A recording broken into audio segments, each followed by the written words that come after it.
మాదిగల ద్రోహి రేవంత్ రెడ్డి అయితే మాత్రం ఎంఆర్పీఎస్ వ్యవస్థాపక అధ్యక్షుడు.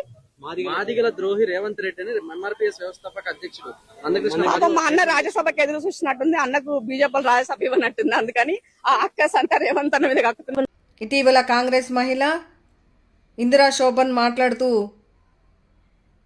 కృష్ణన్నకి రాజ్యసభ సీటు బీజేపీ ఇవ్వనందున మా అన్న రేవంత్ రెడ్డి మీద విషం చిమ్ముతున్నారు అని మాట్లాడడం జరిగింది.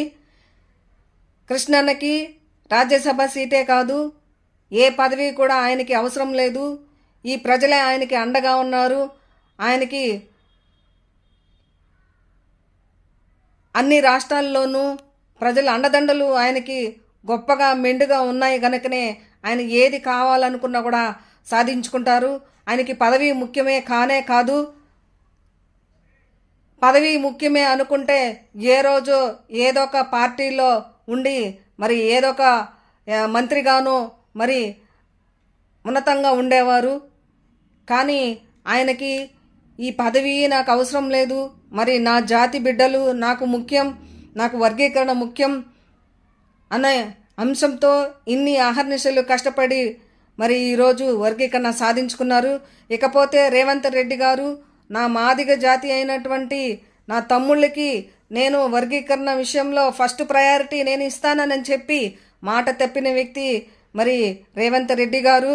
మరి ఆంధ్రప్రదేశ్లో చంద్రబాబు నాయుడు గారు వర్గీకరణకి మద్దతు ఇచ్చి మరి వర్గీకరణ జరిగిన తర్వాతనే తెలంగాణలో మరి వర్గీకరణ ఈ రేవంత్ రెడ్డి గారు చేశారనేది మీకు గుర్తు చేస్తున్నాను.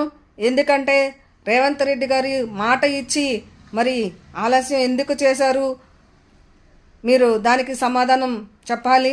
అంతేకాదు మరి ఇంతకు ముందు కూడా చంద్రబాబు నాయుడు గారు వర్గీకరణ చేసి 20,000 మందికి ఉద్యోగాలు వచ్చినాయి అంటే అది చంద్రబాబు గారి యొక్క గొప్పతనం. అదేవిధంగా ఇప్పుడు కూడా వర్గీకరణకి నేను మద్దతు ఇస్తాను, వర్గీకరణ ఖచ్చితంగా నేను చేస్తానని మాట ఇచ్చారు. ఆ మాటని నిలబెట్టుకున్నారు. దీన్ని కూడా మీకు గుర్తు చేస్తున్నాం. కృష్ణమాధవ్ గారు ఏ రోజు ఏ పార్టీలోనూ ఆయన నేను చేరతానని ఎవరికి కూడా చెప్పలేదు. మరి వచ్చిన పదవులనే నాకు వద్దు అనేసి పక్కకి నెట్టారు. ఏ రోజు ఏ పార్టీలోనూ ఏ కండవాను ఆయన వేసుకోలేదు. పార్టీయే ముఖ్యము అనుకుంటే ఈరోజు ప్రజల మధ్యలో ఉండేవారు కాదు. మీ అందరికీ ఒక్కటే బాధ, ప్రజల అండదండలు ఆయనకి ఉన్నాయని, ఆయన గొప్పగా ప్రజల్లోనూ ఒక మంచి పేరు సంపాదిస్తున్నారని ఈరోజు రాష్ట్ర ప్రభుత్వం ఆయనకి పద్మశ్రీ అవార్డు ఇచ్చినందుకు మీకు మనసులో ఈ బాధ అంతని బయటకు వెళ్ళబుచ్చుతూ ఏదో విధంగా ఆయన మీద బురద చల్లాలన్న ఉద్దేశంతోనే కేవలం మీరు ఈ విధంగా ఆయన మీద లేనిపోనివన్నీ అకల్పితాలన్నీ కల్పితం చేయాలని అనుకుంటే అది మీరే ఇబ్బంది పడతారు. మిమ్మల్ని ఎవరు నమ్మరు.